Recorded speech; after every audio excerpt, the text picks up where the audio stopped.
was about the age of 6, my biological mother, Gloria, would complain, "Where are all your toys, Frankie?" I gave my toys to the other kids, I would tell her. They don't have any, so I gave them mine so that they could have toys too. "Don't do that anymore, Frankie," Gloria told me. "Keep your toys for yourself. They are not for other kids." But I never listened to her. Perhaps that is why she eventually gave me away. I continued to follow my natural urges to help people, even when it meant sharing the little that I had. That young boy inside of me who wants to help people never changed, and I still do what I can for others in need to this day. The origins, true life tale of the Trash Kid Prince will soon be told, which details the birth story of my ode to Christmas morning. For numerous years, I've dedicated my Christmas mornings to giving gifts and assistance to the homeless with personal interactions.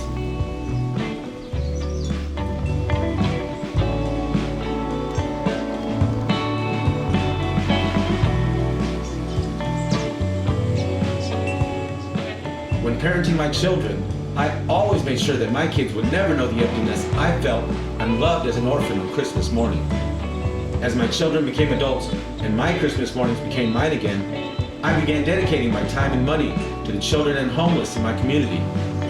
The first year, I bought 7 Christmas stockings and filled them up with candies, treats, socks, gloves, etc. I woke at about 6 a.m.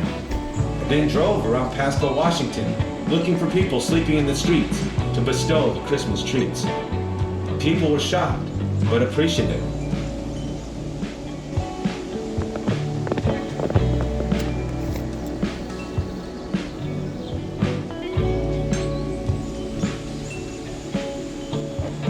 I had a personal experience during that first year with a particular gentleman sleeping on a sidewalk alongside an abandoned storefront.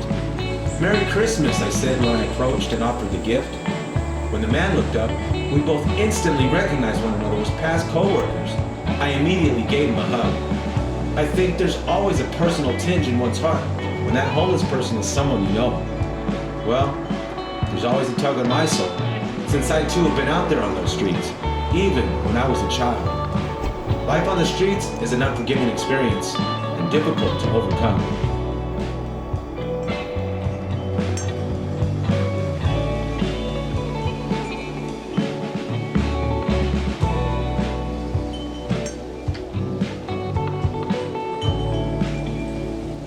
In defining who I have become to the world, I decided upon 2 parts, West Coast and Frankie.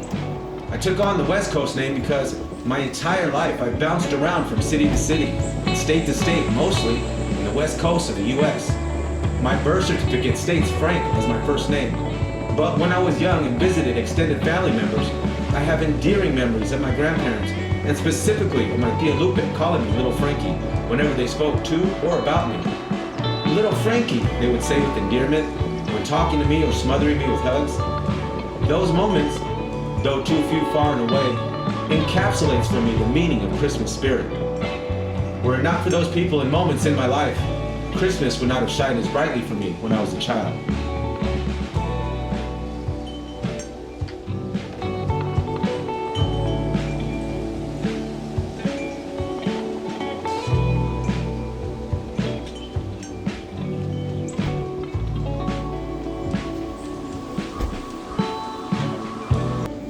In the last few years, I've used gift cards and cash to give to the homeless. Truthfully though, their needs are not met with my heartfelt gestures. I believe any help for all those who need it on every day of the year is a blessing. I have only now started to document my oath to Christmas morning. When I first began my charity work for the community, I did not document my actions as not to exploit people in unfortunate situations, and I hadn't planned on sharing my story. Life rides its own course, however, and here we are.